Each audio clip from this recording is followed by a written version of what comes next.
الطيبين الطاهرين وأصحابه الأكرمين الأفضلين وعلى من أحبهم وتبعهم بإحسان أجمعين. أما بعد، فقال الله سبحانه وتعالى في كلامه العظيم: أعوذ بالله من الشيطان الرجيم، بسم الله الرحمن الرحيم. ألا إن أولياء الله لا خوف عليهم ولا هم يحزنون الذين آمنوا وكانوا يتقون. وقال تعالى في شأن حبيبه الكريم: إن الله وملائكته يصلون على النبي يا أيها الذين آمنوا صلوا عليه وسلموا تسليما. اللهم صل على سيدنا محمد وعلى آله وصحبه أفضل صلواتك وعدد معلوماتك وبارك وسلم. حضرات گرامی، اللہ رب العزت کا ہم شکر بجا لاتے ہیں کہ اس نے ہمیں نبی اکرم صلی اللہ تعالی علیہ وآلہ وصحبہ وسلم کے آثار مبارکہ، مولا کائنات حیدر کرار سیدنا علی مرتضی کرم اللہ وجہہ الکریم کے آثار مبارکہ، سیدنا امام علی مقام امام حسن مجتبی رضی اللہ تعالی عنہ کے آثار مبارکہ، اور حضرت سیدنا قطب الاقطاب غوث الاغواث سیدنا شیخ عبد القادر جیلانی محبوب سبحانی قدس اللہ سرہ النورانی کے آثار مبارکہ کی زیارت کی سعادت سے مشرف فرمایا ہے۔ خانہ کعبہ مقدسہ کے غلاف اقدس کی بھی زیارت کی سعادتیں ہمیں نصیب ہوئی ہے، اور روضہ حبیب پاک صلی اللہ تعالی علیہ وآلہ وسلم کے غلاف مبارک و منور کی زیارت کی رحمتیں برکتیں بھی ملی ہیں۔ یہ سارے تبرکات و آثار مبارکہ اللہ رب العزت کی طرف سے اس کے حبیب پاک علیہ السلام کی امت کے لیے عظیم انعام ہے۔ اس کا جو بھی ادب اور احترام کرتا ہے، تعظیم اور توقیر بجا لاتا ہے، یہ اس بات کی علامت ہوتی ہے کہ اس کا دل متقی ہے، کیونکہ قرآن مجید میں اللہ رب العزت نے فرمایا ہے: وَمَن يُعَظِّمْ شَعَائِرَ اللَّهِ فَإِنَّهَا مِن تَقْوَى الْقُلُوبِ، اور جو شعائر اللہ کی، اللہ کی نشانیوں کی تعظیم کرے گا تو بالیقین وہ دلوں کی تقوی کی وجہ سے ہوگی، یعنی دلوں میں تقوی ہو تو ہی ان مقدس آثار کا انسان ادب کر سکتا ہے، اس کی عظمت کو محسوس کر سکتا ہے۔ اللہ کے حبیب صلی اللہ تعالی علیہ وآلہ وسلم کے تبرکات سے اللہ آپ کی امت کو مالا مال کرنا چاہ رہا تھا، اسی لیے حبیب پاک قلب اقدس میں یہ بات آئی کہ آپ نے حجۃ الوداع کے موقع پر جب سر انور کے بال مبارک کا حلق کروانا چاہ رہے تھے تو آپ نے اس کے موقع پر ارشاد فرمایا، حلق کی سعادت حاصل کرنے والے صحابی جب سعادت حاصل کیے تو ابو طلحہ رضی اللہ تعالیٰ عنہ کو عطا کیا اور فرمایا: اقسمہ بین الناس، اس کو آپ لوگوں میں تقسیم کر دیں۔ دیکھیے وہاں صحابہ کرام موجود ہیں، اہل بیت اطہار موجود ہیں، تقسیم کن میں کرنا ہے؟ جو موجود حضرات ہیں ان میں کرنا ہے۔ ان کو کیا کہتے ہیں؟ اصحاب یا اہل بیت اطہار۔ تو سرکار دو عالم علیہ السلام نے وہ لفظ استعمال نہیں کیا، بین الناس فرمایا، لوگوں میں تقسیم کرو۔ بین الاصحاب فرماتے ہوتے تو صرف صحابہ تک پہنچ کر وہیں پر وہ ان کے ذریعے سے پھر وہ کہیں محفوظ ہو جاتے تھے۔ اہل بیت کا لفظ فرماتے تو اہل بیت ہی میں منتقل ہو کر اسی خانوادے میں محفوظ رہ جاتے تھے، مگر حبیب کی زبان اقدس سے کلمہ کیا نکلا؟ بین الناس، لوگوں میں تقسیم کرو۔ لوگوں میں صحابہ بھی ہے، اہل بیت بھی ہے، قیامت کی صبح تک آنے والا آخری امتی بھی ہے۔ وہ جملہ جو ادا ہوا، اللہ کی رحمت کا دریا جوش میں آیا۔ میرے حبیب، آپ اپنی رحمت سے آپ نے اپنی امت کے ہر فرد کو نوازنا چاہتے ہیں تو میں بھی اس کے حفاظت کا اہتمام کرنے والوں کو پیدا کر دیتا ہوں، کیونکہ کسی کے بس میں نہیں ہے کون کس چیز کی حفاظت کرے گا۔ یہ حفاظت کیا، یہ خدمت ہے، اس کے ذریعے سے ہماری حفاظت ہوتی ہے، گھروں کی حفاظت ہوتی ہے، بلکہ اگر کریں تو اپنے ایمان عقیدے کی حفاظت ہوتی ہے۔ تو اقسم بین الناس ایک ہی لفظ ہے، آپ دیکھیے بین الناس، لوگوں میں تقسیم کریں۔ فرماتے تھے بین الاصحاب، صحابہ میں تقسیم کریں تو پھر ان کے حد تک ہی سمجھ میں آتا تھا. اب جو لوگ معترضانہ انداز سے صبح ظاہر کرتے ہیں ان کو ہم کچھ نہیں کہتے، حدیث کے الفاظ پر غور کرنے کی دعوت دیتے ہیں. سب کے پاس کہاں سے آئے ہیں یہ پوچھنے والوں، تقسیم کرنے والے مصطفیٰ سے پوچھو حبیب آپ نے تمام لوگوں میں تقسیم کرنے کہہ کر کیوں فرما جاتے ہیں؟ تو جس پر انسان کا اطلاق ہوگا وہ اس برکت و رحمت سے گویا مستفید ہونے کے لیے تیار رہے گا. انسان جس کو کہا جائے گا وہ ادب کرے گا، اور ایمان کی حلاوت بڑھتی ہے احترام اور تقدس پیدا کرنے سے. اسی وجہ سے آپ ملاحظہ فرما رہے ہیں کہ دنیا بھر میں جہاں بھی یہ تبرکات ہیں ان کے اندر اضافہ ہوتا ہے، حالانکہ کسی بھی شے کو آپ جدا کر دیں اس کی اصل سے تو وہ آگے نہیں بڑھتی، نشو و نما نہیں ہوتی، بڑھوتری نہیں ہوتی. مگر میرے آقا علیہ السلام کا یہ معجزہ ہے کہ حبیب پاک علیہ السلام کی حیات طیبہ کی یہ دلیل ہے. آج بھی تبرکات جس کو دیے جا رہے ہیں اس میں وہ دیکھتا ہے کہ اس سے شاخے سے شاخیں نکلتی جاتی ہے، شاخیں پھوٹتی چلی جاتی ہے، پھر آنے والے سال دیکھو تو وہ بڑی ہوئی نظر آتی ہے. یہ کیا ہے؟ یہ کسی کے ہاتھ ہے، کسی کے بس میں ہے یہ بات نہیں. جو بھی رکھ رہا ہے وہ بڑھا نہیں سکتا. وہ کیا بڑھائے گا؟ وہ بڑھائے گا تو وہ اس دنیا سے بڑھ جائے گا، ختم ہی ہو جائے گا اس کا رشتہ ایمان سے. جو جس مقام پر ہے اس کا ادب احترام کر کے ہی وہ اپنی آخرت کو سنوار سکتا ہے. اس وجہ سے شبہ کبھی بھی نہیں کرنا چاہیے، دل میں یقین رکھنا چاہیے، اور صحابہ کرام یقین کی دولت رکھ کر ہی کامیاب ہوئے. حضرت سیدنا خالد بن ولید رضی اللہ عنہ بڑے بڑے معرکوں میں کامیابی حاصل کی ہے. تو کیا سبب ہے؟ حالانکہ ہمت حوصلہ بہت بلند، شجاعت اور بہادری کے جوہر دکھانے والے، لیکن ان سے پوچھا گیا کہ آپ کی کامیابی کا راز کیا ہے؟ تو آپ نے اپنی مبارک ٹوپی میں سرور کونین علیہ السلام کے دن منہ مبارک کو سی کر محفوظ رکھا تھا. ان کی جانب اشارت کر کے کہا ان تبرکات کی برکت ہے، جس معرکہ میں گیا کامیابی میرے ساتھ رہی، نصرت میرا ہم رکاب رہی، اور ہمیشہ فتح و کامیابی سے ظفر بندی سے مجھے میرے اللہ نے مالا مال فرمایا. یہ برکتیں صحابہ کرام کی مبارک زندگیوں سے، اہل بیت اطہار کی مبارک زندگیوں سے یہ بات معلوم ہوتی ہے کہ بیماروں کو شفا کے لیے وہ مبارک اقدس، موئے اقدس، ریش مبارک پانی میں بھگو کے پلایا کرتی تھی ام سلمہ رضی اللہ عنہ، جس سے مریضوں کو شفا ملتی. بلکہ اس سے بڑھ کے کیا ہو، یہ تو سرکار کے جسم اقدس کے موئے مبارک ہے بھائی، ان کی آل پاک کے پیرانے پیر کی امام حسن مجتبیٰ کے اور اہل بیت اطہار کے ہیں. لیکن میں آپ کو عرض کرنا چاہتا ہوں صحیح بخاری کی روح سے اس پاکیزہ سرزمین، جس سرزمین پر حبیب پاک تشریف لائے مدینہ طیبہ، وہ زمین کی مٹی، خاک کے ذرے، ایک خاص خاک خاک شفا جو کہلاتی ہے وہ نہیں بول رہا ہوں میں آپ کو. پوری مدینہ منورہ کی سرزمین کی کہیں کے بھی خاک کے ذروں کو اٹھاؤ اور اس ذرات مدینہ کا مقام کیا ہے پوچھنا چاہو تو میں کوئی کمزور یا ضعیف روایت نہیں سناتا ہوں. صحیح بخاری کھولیے، صحیح بخاری میں حدیث پاک ہے، اللہ کے حبیب علیہ السلام فرماتے ہیں بسم اللہ تربت ارضنا بریقت بعضنا یشفی سقیمنا باذن ربنا. اللہ کے حکم سے ہماری زمین کی مٹی ہمارے لعاب دہن کی برکت سے ہمارے بیماروں کو شفا دیتی ہے. کون سی چیز شفا دے رہی ہے بولیے؟ کہاں کی مٹی؟ ہماری زمین کی مٹی فرمایا آقا نے.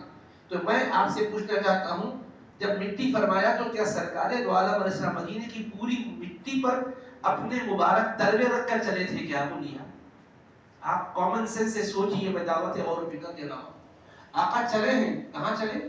راستے جو ہیں گلیاں اس میں سے گزرے ہیں، کسی کے مکان کی چھت پر سے تو نہیں چلے نا مصطفیٰ؟ بولیے درخت جہاں گڑا ہوا ہے اس کی جڑوں پر تو نہیں چلے نا مصطفیٰ؟ جو چلنے کی راہیں تھی اسی پر تو چلے ہوں گے. اور چلے تو حضور اپنے نالین پاک پہنے ہوئے چلے تھے یا نالین اتار کر چلے ہوں گے؟ بولیے مسجد میں تو نالین نہیں پہنیں گے، باقی زمین پر تو نالین پہنیں گے، پاپوش پہنیں گے. تو زمین کو حضور کے تلوے لگے یا حضور کے نالین لگے؟ بولیے نالین لگے. نالین ہے مبارک قدمین میں اور وہ لگ رہی ہے زمین کے ذرات کو، تو اس ذرات کو شرف یہ مل رہا ہے قیامت تک آنے والے بیماروں کے لیے شفا بخش ہے. یہ صحیح حدیث بخاری کی گواہی دے رہی ہے.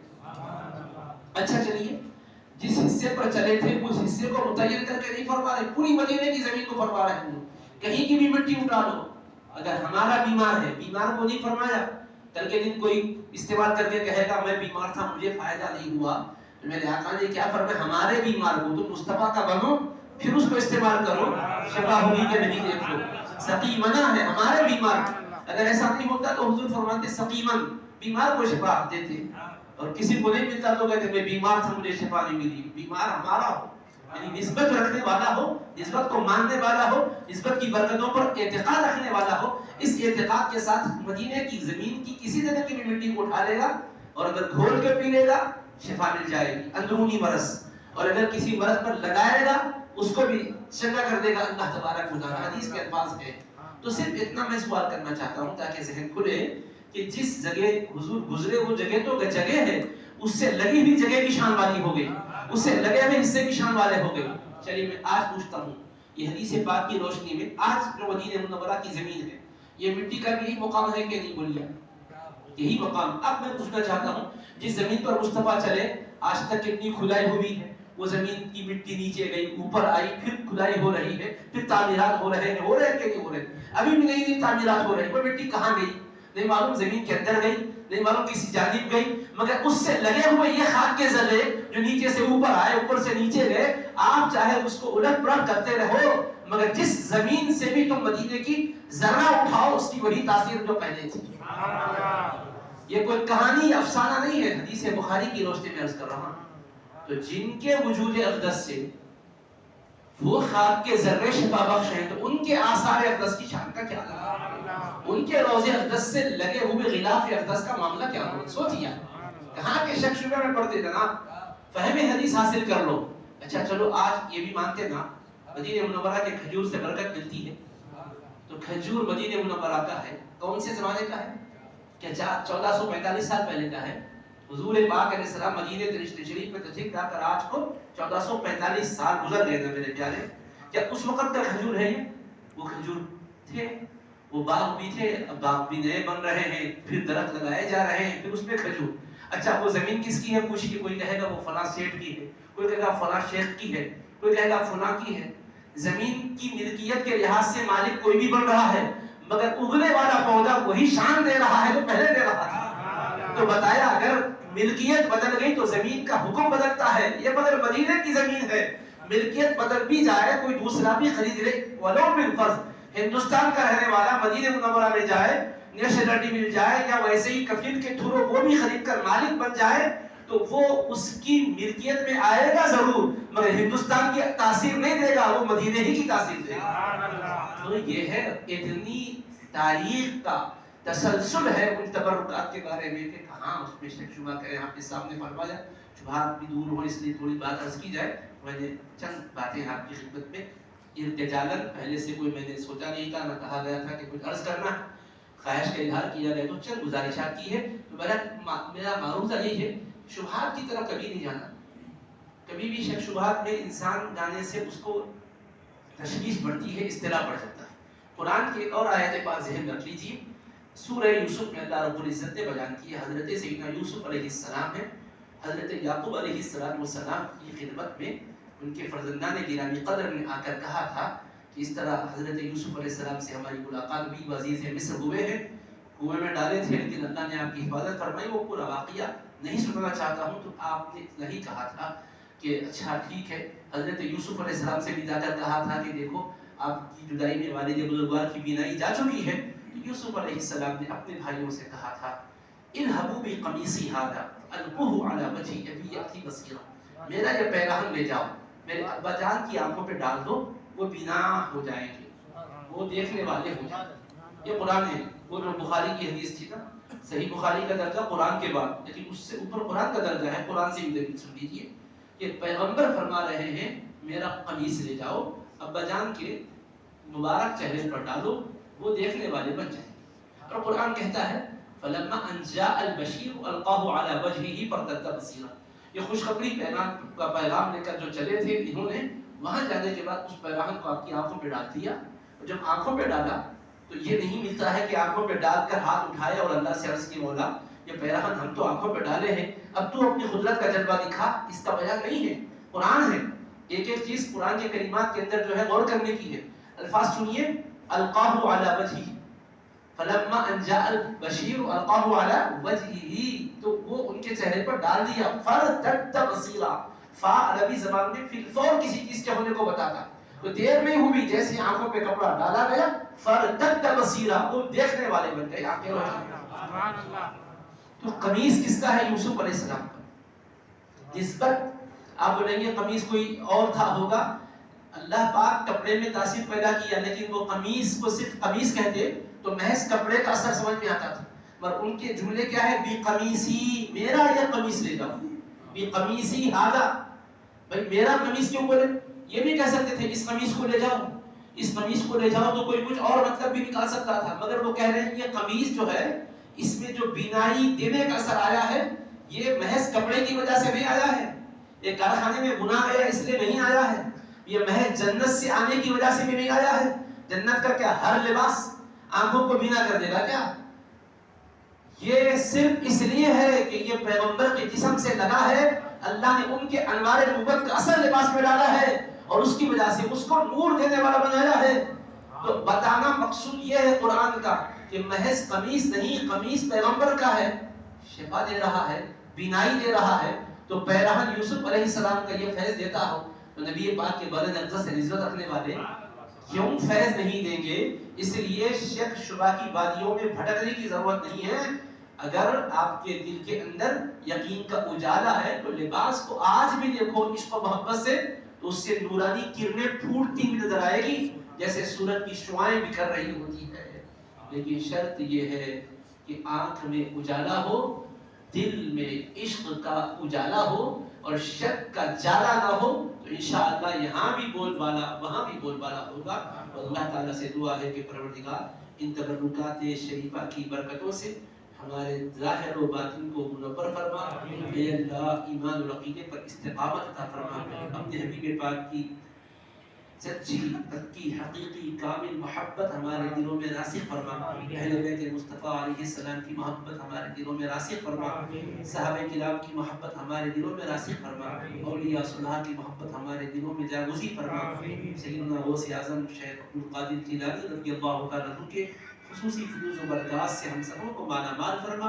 یہ مبارک شب آپ کی نسبت والی ہے، اے اللہ اس نسبت سے ہمارے تمام پریشانیوں کو دور فرما، نیک مقاصد کو پورے فرما. جائز مرادیں برلا، جو بیمار ہے ہمیں انہیں صحت و شفا عطا فرما. ان کی بیٹیاں بے شادیوں کے بیٹھی ہوئے اللہ ان کے لیے اچھے جوڑے نصیب فرما. جن لڑکوں کو رشتے مطلوب ہے انہیں نیک بیوی عطا فرما. اے اللہ علم کی راہوں پر جو چل رہے ہیں انہیں منزل مقصود تک پہنچا دے، جو اس سے دور ہیں اللہ انہیں بھی اس راہ کا راہی بنا دے. اے اللہ تیرے حبیب پاک علیہ السلام کی بتلائی ہوئی تعلیمات کے مطابق ہمیں زندگی گزارنے کی توفیق عطا فرما. دنیا میں کسی کا روب ہمیں اے اللہ سے ہٹا نہ سکے. ہمیشہ اپنا خوف ہمارے دلوں میں اے اللہ قائم فرما. اپنے حبیب پاک علیہ السلام کی نسبتوں کا حیا کرنے والا بنا. اے اللہ جنہوں نے بھی دعاؤں کے لیے کہا ہے سب کی جائز مرادیں پوری فرما. اے اللہ جب تک دنیا میں زندہ رکھ، اسلام پر عمل کی توفیق کے ساتھ زندہ رکھ. وقت اخیر آیا کہ ایمان پر خاتمہ عطا فرما. قبر و حشر میں حبیب کریم علیہ السلام کی شفاعت نصیب فرما. اے اللہ فلسطینی مسلمانوں پر رحم فرما. ان پر مظالم ڈھائے جا رہے ہیں اللہ ان مظالم کا خاتمہ فرما. اے اللہ تحفظ عطا فرما. مسجد اقصی کا تقدس اے اللہ قائم رہے، اس کی آزادی کا اے اللہ ہمیشہ شرف رہے کہ وہ شب پسندوں کی شکنجوں میں جانے سے اے اللہ آزاد رہے. وہاں نمازیں کبھی بند ہونے نہ پائے، تیری بارگاہ میں سجدہ کرتے رہیں. تیرے حبیب پاک صاحب الاولاق علیہ السلام نے بولا کم و بیش 1,23,999 پیغمبروں کو وہاں نماز پڑھائی ہے. اے ارحم الراحمین ہمیں بھی موت سے پہلے تیرے حبیب پاک علیہ السلام کی اس امامت کی مسجد میں پہنچ کر نماز ادا کرنے کی توفیق عطا فرما. اے اللہ سب پر لطف و کرم فرما. اے اللہ جہاں جہاں مسلمان پریشان ہیں ان کی پریشانی کو دور فرما. اے ارحم الراحمین تیرے حبیب کی رضا والی زندگی نصیب فرما، تیری خوشنودی والی زندگی نصیب فرما. خاتمہ بالخیر خاتمہ خدایا بحق بنی فاطمہ کے برقول ایمان کنم خاتمہ. اگر دعوت مرد کنی والقبول بنو دست دہمان آل رسول انت فیر خاجدان نقش بند کار دنیا عاقبت محمد. یا الہی رحم فرما مصطفیٰ کے واسطے. یا رسول اللہ کرم کیجئے خدا کے واسطے.